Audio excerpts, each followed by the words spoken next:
Hello, जय हिंद दोस्तों, नमस्कार। मैं अरविंद मेहरा आपका स्वागत करता हूँ। तो देखिए, ये मतलब अभी जो आपकी यूनिट अलॉटमेंट लिस्ट आई है उसके साथ में लेटर आया है, तो अपन चर्चा करेंगे। देखो अभी मतलब डॉक्यूमेंट के बारे में। तो देखो, 2 फ़ोटो आधार कार्ड की और जन्म तिथि प्रमाण पत्र, मतलब 10th की मार्कशीट लग जाएगी। शैक्षणिक योग्यता प्रमाण पत्र, किसी ने यदि 12th तक किया है या फिर बीए बीएससी वगैरह जो भी करा है तो वो साथ में लाना है। और जाति प्रमाण पत्र की फ़ोटोकॉपी। उसके बाद फिर मध्य प्रदेश रोजगार कार्यालय का जीवित रोजगार पंजीयन। बाकी आप खुद ये चीज़ें सब पढ़ लीजिए।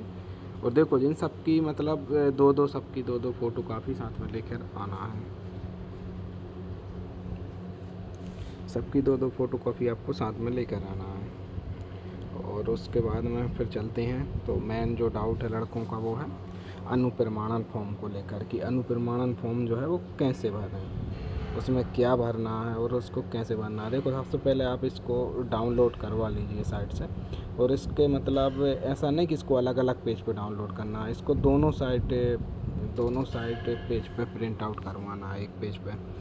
अब सबसे पहले इधर तो आप एक फ़ोटो, आपकी जो भी फ़ोटो आपके पास में पासपोर्ट साइज़ की, आप एक इधर पर फ़ोटो चिपका लीजिए और उस पर साइन करने हैं आपको आपके।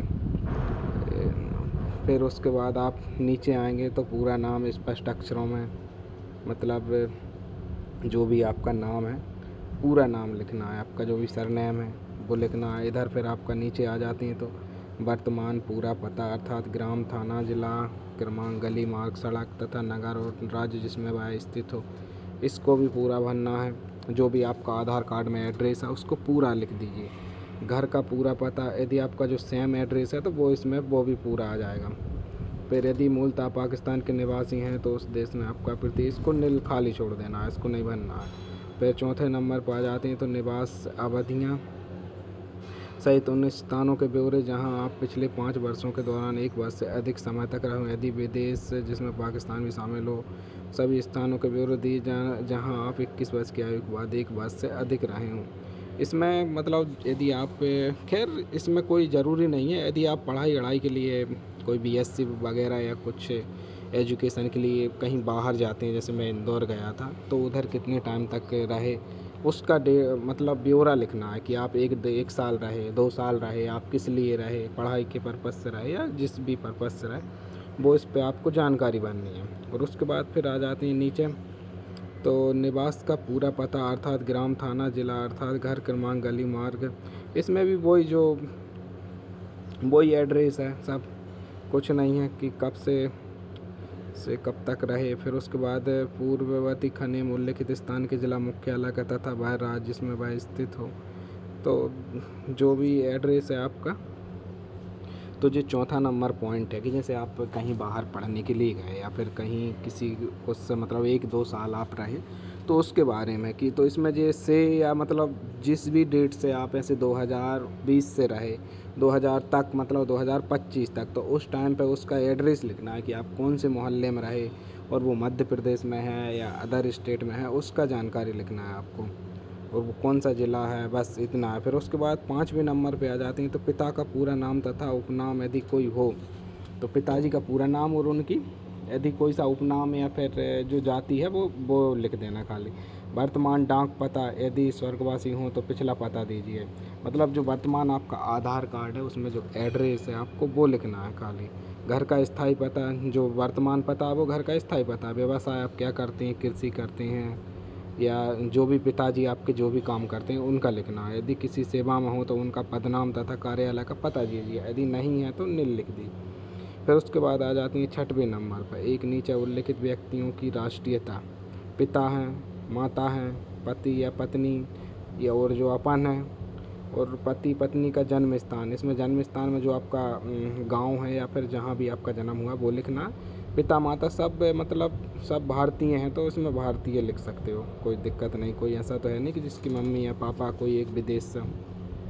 और जन्म तारीख आपकी, वर्तमान आयु तुम्हारी कितनी है, जब आपने हाई स्कूल परीक्षा उत्तीर्ण करने के समय आपकी कितनी आयु थी, जब आपने 10th पास करी थी उस टाइम की आयु लिखना है। तो मार्कशीट में देख के आप लिख सकते हो। उसके बाद है जन्म स्थान, जिला तथा राज्य, आपका जन्म कहाँ हुआ है, आपका ज़िला कौन सा, और राज्य, ये सब तो आप लिख लोगे जिसमें वह स्थित हो, जैसे मध्य प्रदेश। अब वह ज़िला तथा राज्य जहाँ के आप निवासी हैं, ज़िला जो भी है, जैसे मेरा रायसेन ज़िला है, मध्य प्रदेश का हूँ, तो मैं रायसेन ज़िला और मध्य प्रदेश लिखूँगा। आपका धर्म हिंदू, क्या आप अनुसूचित जाति, अनुसूचित आदिम जाति के सदस्य हैं? यदि अनुसूचित जाति और अनुसूचित जनजाति वाले हैं तो वो इसमें हाँ करेंगे, और नहीं है तो ना करेंगे। हाँ या ना में उत्तर देना है बस।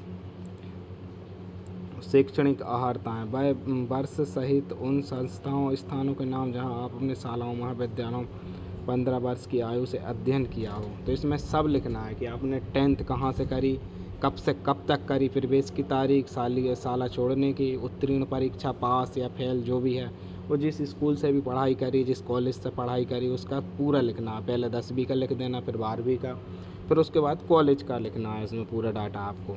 फिर उसके बाद आ जाते हैं 11 नंबर पे, यदि आप कभी नियोजित रहे हों तत्संबंधी ब्यौरे दीजिए। धारित पद का नाम या कार्य का स्वरूप, अवधि, यदि आप पहले से किसी जॉब वगैरह में थे तो उसकी जानकारी देनी, और यदि नहीं थे तो इसको खाली छोड़ देना है, नहीं लिख देना। यदि आप पहले से ही गवर्नमेंट जॉब में हैं तो उसका कारण लिखना है कि उसको क्यों छोड़ा आपने, कब से कब तक थे, कितने साल थे, अथवा संस्था का पूरा नाम जो भी है, जो ये लिखना है। और यदि नहीं थे तो कोई इसको वो नहीं है, खाली छोड़ना। मेन पॉइंट उसमें 12 नंबर का आया कि 12 नंबर को आपको ज़रूर भर के लाना। तो उसके बाद इसमें 12 में, क्या आप कभी गिरफ्तार किए गए हैं, क्या आप पर कभी अभियोजन चलाया गया है, क्या आप कभी निरुद्ध किए गए हैं या आपसे मुचलका लिया गया है, आप पर जुर्माना किया गया है, कि आप किसी अपराध के न्यायालय द्वारा दोषी ठहराए गए हैं, आपको किसी भी लोक सेवा आयोग द्वारा उसके द्वारा संचालित परीक्षाओं किए जाने वाले चयनों में सम्मिलित होने से वर्जित किया गया, उसके लिए अनर्ह ठहराया गया है, किसी विश्वविद्यालय में किसी भी शिक्षित संस्था द्वारा किसी भी परीक्षा में बैठने से वर्जित किया गया है, निष्कासित किया गया है।